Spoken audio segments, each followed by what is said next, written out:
ষষ্ঠ শ্রেণী অনুশীলনী 2.1 অনুপাত ও শতকরা অধ্যায়ের সৃজনশীল প্রশ্ন 19। 40 কেজি মিশ্রণে বালি ও সিমেন্টের পরিমাণের অনুপাত 4:1।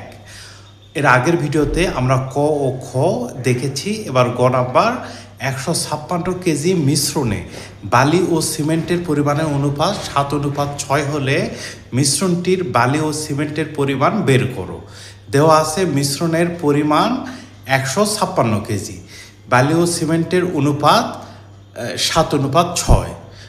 এখানে অনুপাতটির পূর্ব রাশি হলো 7 এবং উত্তর রাশি 6, যোগফল 7 + 6 = 13। অতএব বালির পরিমাণ 156 কেজির 13 ভাগের 7 ভাগ।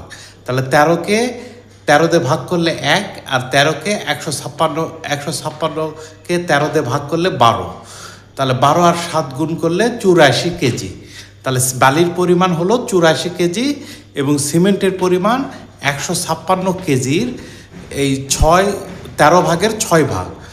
তাহলে 13কে 13 দিয়ে ভাগ করলে 1, আর 156কে 13 দিয়ে ভাগ করলে 12।